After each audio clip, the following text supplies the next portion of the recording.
사랑하고 존경하는 성도 여러분, 그리고 할렐루야 찬양대 대원 여러분, 하나님의 축복이 넘치시기를 주님의 이름으로 축원합니다. 22일자 매일 경제신문을 보면 세계 최고 투자자로 알려진 워런 버핏, 버크셔 해서웨이 회장이 최근 연례 주주 서한에서 이례적으로 자신의 인재 선별 기준을 공개해서 관심을 모았습니다. 놀랍게도 버핏은 최고 경영자 선정 시에 학벌을 전혀 고려하지 않는다라고 밝혔습니다. 버핏은 과거 20년간 버크셔 해서웨이의 임원으로 리테일 사업을 성공적으로 이끈 벤 로스넌의 사례를 언급했습니다. 로스넌은 학력이 중학교 1학년 수준에 불과했지만 탁월한 사업 감각과 경영 능력으로 버크셔 해서웨이에서 중요한 역할을 수행했습니다. 버핏은 로스너의 의붓딸과의 대화를 회상하며 그의 낮은 학력이 성과를 내는 데에 전혀 장애물이 아니었음을 강조합니다. 이는 로스너가 타고난 사업 수완과 전략적 사고를 통하여 어떻게 실질적인 성과를 만들어냈는지를 보여줍니다. 세계 최고 투자자 워런 버핏의 사람 뽑는 원칙입니다. 사랑하고 존경하는 성도 여러분, 우리 하나님께서도 하나님의 자녀를 선택하실 때에 조건을 보지 않으시고 조건 없는 무조건적 사랑으로 우리 모두를 택하신 줄로 믿습니다. 오늘도 무한하신 하나님의 사랑과 은혜를 누리시는 저와 여러분 모두가 되시기를 주님의 이름으로 축원합니다. 오늘 본문 말씀을 보면 마른 뼈들이 다시 살아나는 환상 체험에 대하여 말씀하고 있습니다. 하나님은 환상 중에 하나님의 영으로 에스겔을 뼈가 가득한 골짜기로 데리고 가셨습니다. 그리고 에스겔에게 마른 뼈들을 향해서 다시 살아나는 선포를 대언하도록 명령하셨습니다. 그리하여 하나님의 말씀을 대언하자 마른 뼈들이 서로 연결되고 그 위에 힘줄과 살이 붙어 사람의 모습을 갖추고 생기들이 안으로 들어감으로 말미암아 마른 뼈들이 다시 살아나서 큰 군대를 형성하게 되었습니다. 이러한 에스겔의 환상 체험은 마치 흩어진 마른 뼈와 같이 아무런 소망도 없이 바벨론 포로 가운데에 있는 이스라엘 백성들이 하나님의 권능으로 다시 본토로 귀환하고 회복될 것임을 예시하는 말씀인 것입니다. 본문의 에스겔의 환상 체험을 통하여 은혜를 나누고자 합니다. 우리에게 주시는 첫 번째 말씀은요, 성도는, 하나님의 자녀는 마른 뼈와 같은 자기 존재를 스스로 깨달아야 된다라는 거예요. 자신의 형편과 처지를 정확히 알고 있어야 된다라는 것입니다. 1절, 2절 말씀을 보면 하나님은 에스겔을 인도하여 마른 뼈들로 가득한 골짜기의 한가운데에 두셨습니다. 그리고 마른 뼈로 가득한 골짜기의 모습을 눈으로 직접 보게 하셨습니다. 이러한 말씀은요, 회복의 약속을 주시기 전에 이스라엘 백성들이 처한 현재의 형편과 사정을 드러내시는 말씀인 것입니다. 성도 여러분, 에스겔 36장을 보면 하나님은요, 이스라엘의 회복을 약속해 주셨습니다. 그런데요, 이러한 이스라엘의 회복 약속은 쉽게 믿어질 수 있는 것이 아닙니다. 왜냐하면 다시 이스라엘은 국가적으로는 망했고요, 민족으로는 이방 땅에 뿔뿔이 흩어져 있었기 때문입니다. 인간적으로 볼 때에 마치 죽은 자와 같아서 다시 회복된다라는 것은 도무지 상상조차 할 수 없는 일이었습니다. 이에 하나님은 본문의 환상을 통하여 죽은 지 오래되어 마른 뼈만 남은 사람들이라도 얼마든지 살리실 수 있음을 보여주며 이스라엘을 다시금 회복시키실 것임을 강조하신 것입니다. 그런데요, 이러한 오늘 말씀은 이스라엘이 처한 현실을 숨김없이 드러내주고 있다는 거예요. 이스라엘이 처한 형편을 죽은 것도 모자라 오래되어 앙상한 마른 뼈들만이 가득한 해골 골짜기에 빗대어 단적으로 나타내고 있는 것입니다. 이처럼 희망이라고는 찾아볼 수 없는 절망적인 상황을 에스겔에게 보여주신 이유가 무엇입니까? 이스라엘이 처한 형편과 처지를 정확히 알게 하기 위한 것입니다. 만일 자신들이 처한 현실을 정확하게 인식하지 못한다라고 생각해 보십시오. 하나님을 의지할 수가 있겠습니까? 하나님의 구원과 긍휼하심을 인지할 수 있을까요?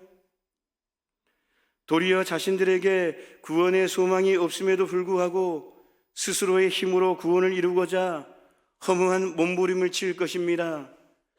또한 이러한 태도를 지닌 사람들에게 구원을 베풀어 주신다고 해서 이러한 구원의 가치와 은혜를 알 수 있을까요? 또한 그것이 하나님께서 베푸신 은혜와 축복이라는 사실조차 모른 채 자신들의 공로만을 자랑할 것입니다. 그리하여 하나님께 감사하지도 않으며 도리어 교만에 사로잡혀서 살아갈 것이 분명합니다. 그러기에 하나님은요, 먼저 이스라엘이 처한 현실과 그 현실 속에 얼마나 자신들이 비참한 상황인지, 얼마나 절망적인 형편에 처해 있는지를 돌아보게 하신 것입니다. 이러한 모습은 우리들 역시도 마찬가지예요. 우리가 이 세상에서 온전한 구원을 얻으며 참된 소망을 얻고자 한다면 가장 먼저 해야 할 일은요, 세상에서 희망과 가능성을 찾는 것이 아니라 이 세상에서 절망과 좌절과 비극을 발견해야 된다라는 거예요. 세상에서는 안 된다라는 것을 발견해야 된다라는 거예요. 내 형편과 처지를 정확하게 알고 있어야 된다는 거예요. 인간으로는 할 수 없다라는 것, 나의 힘으로는 할 수 없다라는 것, 내 스스로는 할 수 없다라는 것을 발견하고 인지해야 된다라는 거예요.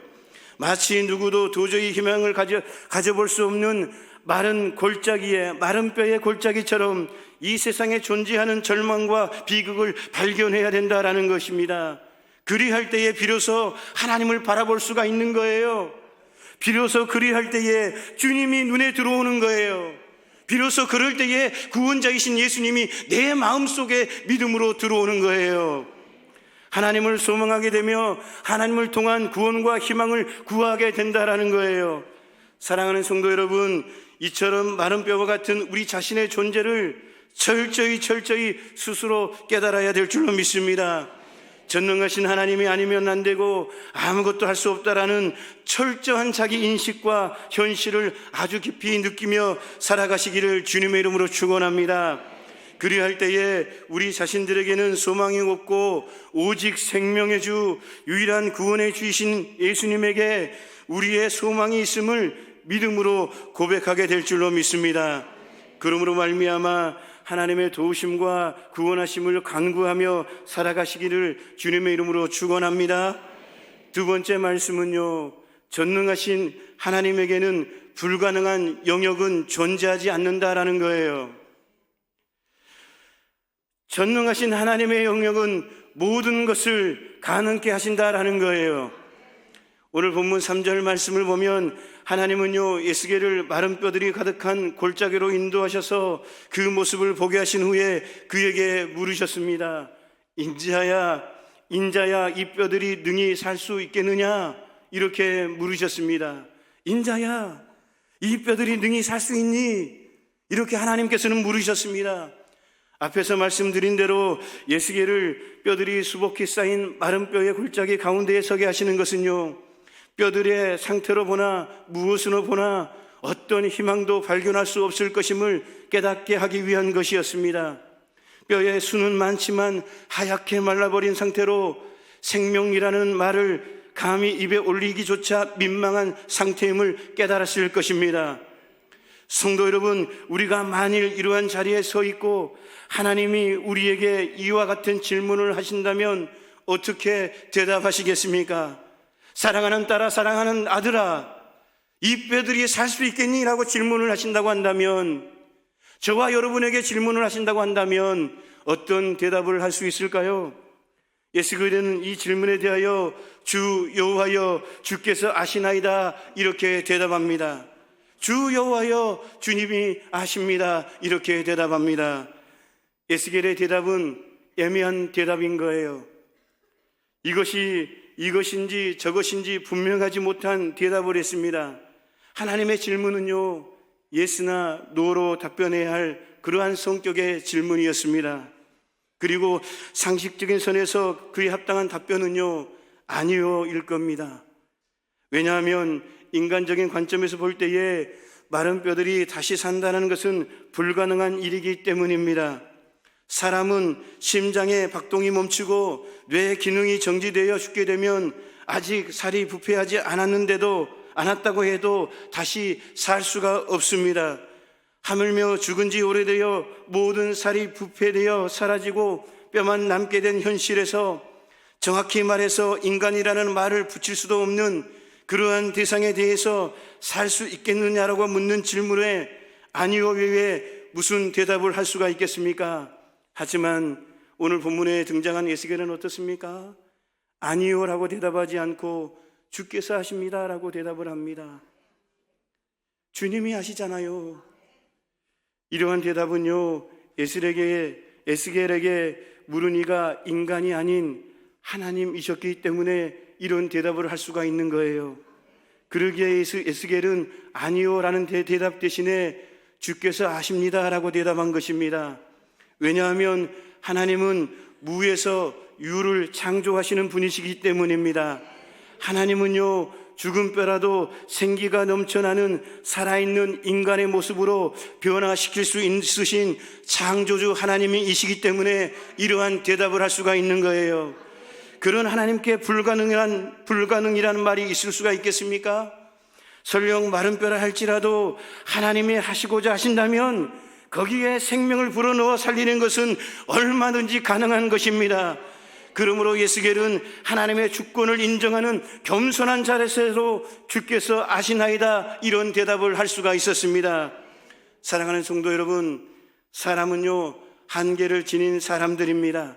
그러나 하나님이 일하실 것이라는 믿음을 가지는 사람, 그 믿음으로 살아가는 사람들에게 있어서 현실적으로 불가능하다고 여겨지는 인생의 모든 문제들은 실제적으로 아무것도 아닌 줄로 믿습니다. 아브라함이 어떻게 해서 사랑하는 독자 이삭을 번제로 드리려 했습니까? 사람이 현실적으로 불가능하다고 여기는 것, 죽은 자가 살아나는 것, 하나님은 능히 행하실 수 있다는 것을 믿었기 때문인 줄로 믿습니다. 모세는 어떻습니까? 모세가 뒤에는 애굽의 군대가 쫓아오고 앞에는 홍해가 가로막혀 있으며 주변에서 이스라엘 자손들이 원망과 절망의 탄성을 바라는 순간에도 모세는 말입니다, 아주 침착하고 당당하게 차분하게 이스라엘 백성들을 향해서 외칠 수가 있었습니다. 출애굽기 14장 13절 말씀에 보면 확신에 찬 어조로 이스라엘을 향해서 모세가 백성에게 이르되 너희는 두려워하지 말고 가만히 있어서 여호와께서 오늘 너희를 위하여 행하시는 구원을 보라. 너희가 오늘 본 애굽 사람을 영원히 다시 보지 아니하리라. 이렇게 외칩니다. 이렇게 모세가 말할 수 있었던 것은 하나님이 바다를 가르사 길을 여실 수 있으시며 추격하는 애국 군대를 능히 물리칠 수 있는 권능을 지니신 분임을 믿었기 때문입니다. 또 여호수아는 어떻습니까? 여호수아가 조금만 해가 길면 적군을 완전히 없앨 수 있는 상황에서 해가 저물고 달이 떠오르는 시점에 이르자 외칩니다. 여호수아 10장 12절 하반절 말씀에 여호수아가 여호와께 아뢰어 이스라엘의 목전에서 이르되 태양아 너는 기브온 위에 머무르라, 달아 너는 아얄론 골짜기에서 그리할지어라. 이렇게 외칩니다. 이렇게 여호수아가 외칠 수 있었던 것은 천지 만물을 창조하신 하나님께서 역사하신다면 태양과 달도 멈출 것임을 믿는 믿음이 있었기 때문인 줄로 믿습니다. 하나님을 믿었기 때문에, 전능하신 하나님을 믿었기 때문에, 구원자이신 예수님을 믿었기 때문에 지금 이 순간도 살아계셔서 우리를 도우시고 인도하시고 보호하시는 성령 하나님을 믿었기 때문에 이렇게 아브라함도 모세도 여호수아도 당당하게 외칠 수가 있었습니다. 지식으로만 아는 하나님이 아니라 마음으로 믿어지는 진실한 마음으로 하나님 앞에 고백할 수 있는 그 믿음으로 고백했기에 외칠 수가 있었다라는 사실입니다. 이처럼 하나님의 역사심, 놀라운 권능을 믿는 사람에게 있어서는요, 불가능이란 아무것도 아닌 거예요. 인간은요, 한계를 지니고 있기에 아무리 날고 뛰어도 한계라는 벽에 부딪힐 수밖에 없습니다. 그러나 하나님을 의지하는 사람, 하나님의 일하심을 믿는 사람에게는 불가능은 언제든지 가능으로 바뀌게 되는 것입니다. 사랑하는 성도 여러분, 이러한 하나님을 잊지 마시고 가슴에 새기시기를 주님의 이름으로 축원합니다. 어떤 일, 어떤 한계, 어떤 절망의 벽에 앞에서도 하나님의 일하심을 구하는 성도들이 되어야 될 줄로 믿습니다. 그러할 때에 불가능하다라는 부정적인 말을 하나님 안에서는 가능하다라는 긍정적인 말로 고백하게 될 줄로 믿습니다. 마지막으로 우리의 현실이 절망이어도 하나님으로 인하여 일어설 수 있다라는 것. 우리의 현실이 절망이어도 하나님 때문에, 하나님으로 인하여 우리는 일어설 수가 있다. 다시 3절 말씀을 보면 조금 전에도 말씀드렸지만 하나님이 에스겔을 마른 뼈들이 가득한 골짜기로 이끼셔서 그 광경을 보게 하시고 뼈들이 능히 살 수 있겠느냐 물으셨습니다. 이 말씀에 대해 주 여호와여 주께서 아시나이다 라고 대답하는 내용으로 되어 있습니다. 에스겔은 환상을 접하기 이전에 파멸의 위기에 처한 백성들을 향해서 그들의 죄로 인한 남유다의 완전한 패망과 예루살렘의 파멸을 예언하여 왔습니다. 그런 에스겔에게 이러한 마른 뼈가 가득한 골짜기의 환상이 주어졌을 때에 에스겔은 무엇을 생각했을까요? 마른 뼈가 가득한 골짜기를 통해 자기 동족들이 처한 비참한 상황을 생각했을 것입니다. 그런 그에게 하나님은 이 뼈들이 능히 살 수 있겠느냐 물으셨습니다. 에스겔은 이러한 하나님의 물음을 그와 이스라엘 백성들이 붙잡아야 할 마지막 희망으로, 마지막 소망으로 생각했을 것입니다. 현실적으로는 도저히 살 가능성이 없는 이스라엘을 살리셔서 다시 회복케 하실 분은 오직 하나님이시기에 에스겔은 소망을 가지고 희망을 가지고 그 물음에 주 여호와여 주께서 아십니다라고 대답을 한 거예요. 조금 전에 말씀드린 것처럼 에스겔은 하나님이 죽은 자를 능히 살리실 수 있는 창조의 권능을 지니신 분임을 믿고 알고 있었습니다. 뿐만 아니라 에스겔은요, 주 여호와라는 하나님의 이름을 연속해서 사용했는데요, 이 단어는 언약을 성실하게 이행하시는 하나님의 모습을 강조하는 의미를 지닌 이름인 거예요. 주 여호와, 주 여호와. 히브리 단어로 번역해 보면 주는 아도나이라는 단어를 사용합니다. 여호와는 야훼라는 단어를 사용합니다. 아도나이는 하나님을 주인으로 인정하는 것, 하나님을 주님으로 인정하는 그러한 이름이고요, 야훼는 스스로 있는 자, 영원히 존재하는 자, 이러한 부분을 인정하는 거예요.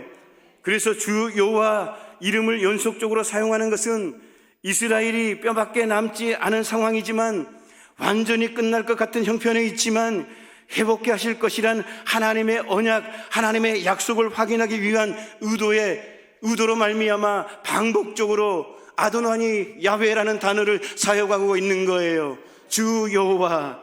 에스겔은 과거 하나님이 하신 약속을 생각나게 하는 하나님의 이름을 반복적으로 사용함으로 말미암아 이스라엘의 장차 운명에 대해서도 이전에 언약하신 것처럼 회복과 구원의 길로 인도하시기를 소망하는 마음을 우회적으로 말한 것입니다. 이러한 에스겔의 소망은 놀라운 것입니다. 다른 모든 사람들이 다 끝났다라고 말하는 상황, 아니 아주 오래전에 이미 끝나 더 이상 말할 가치조차 없는 절망적인 상황 속에서도 에스겔은 자신의 소망을 하나님 앞에 고백하고 있는 것입니다. 에스겔은 하나님의 질문에 그럴 수 없습니다 대답하지 않습니다. 왜 그런 말도 안 되는 질문을 저에게 하십니까? 이렇게 대답하지 않습니다. 주 여호와여 주께서 하십니다 이렇게 대답합니다. 우리의 인생의 주인이시고 영원히 스스로 계시고 영원히 존재하는 전능하신 하나님께서 다 아시잖아요. 처음도 끝도 하나님이신 스스로 계신 하나님은 하실 수 있잖아요. 이름으로 약속해 주셨잖아요. 주님은 할 수 있잖아요. 나는 할 수 없지만, 인간적인 방법으로는 할 수 없지만, 세상으로는 할 수 없지만, 주 여호와여 아도나니 위하여여, 주님은 할 수 있잖아요. 나의 인생의 주인 되신 하나님은 할 수 있잖아요. 할 수 있음을 믿습니다. 주님은 아시잖아요. 이렇게 대답한 거예요. 성도 여러분, 이미 100세 된 처지에 있었음에도 불구하고 하늘의 별과 바다의 모래와 같은 자손을 허락하시며 땅의 모든 족속이 복을 얻으리라는 약속을 믿음으로 말미암아 아들을 선물로 받은 아브라함을 생각해 보십시오. 사망의 음침한 골짜기에 내려가 있으면서도 해를 두려워하지 않으며 하나님의 신실하신 동행을 믿었고, 그로 인하여 선하시고 인자하신 하나님의 인도를 노래한 다윗을 생각해 보십시오.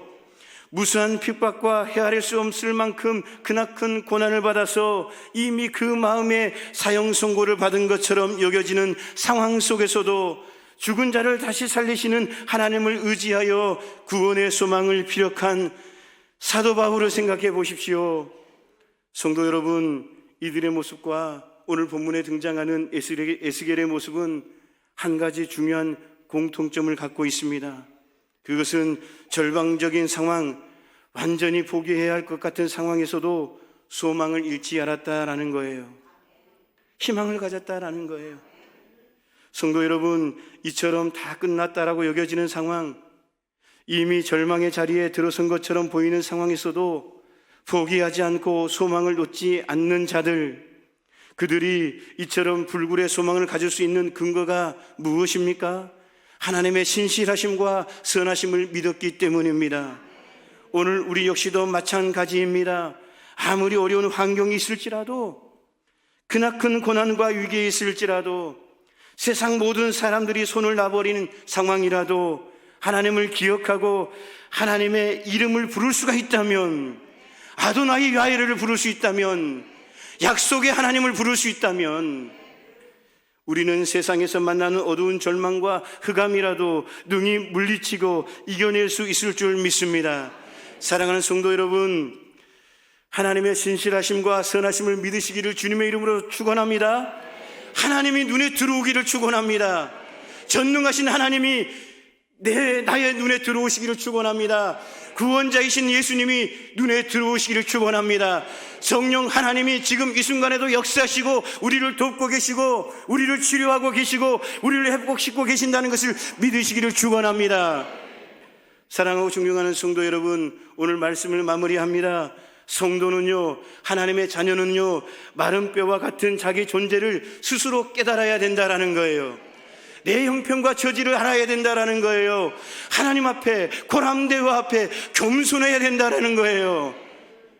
아직도 내 안에 자아가 남아 있습니까? 아직도 세상으로 보입니까? 세상에 따라다닙니까? 오직 하나님만 들어와야 된다라는 거예요.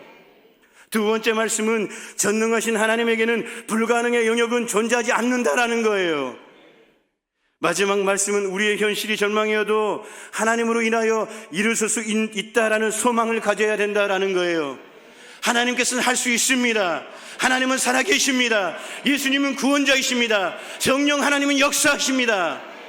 계속해서 반복적으로 말씀을 나누고 있습니다. 이 말씀이 살아 움직이기를 축원합니다. 내 심령에 차고 넘치기를 축원합니다.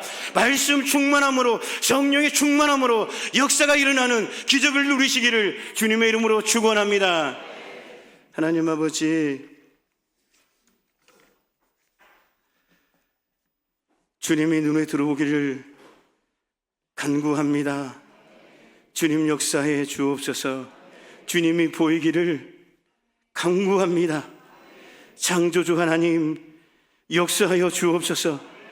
구원자이신 예수님 인도하여 주옵소서. 성령 하나님 마음을 심령을 붙잡아 주옵소서. 예수님의 이름으로 기도하옵나이다. 아멘.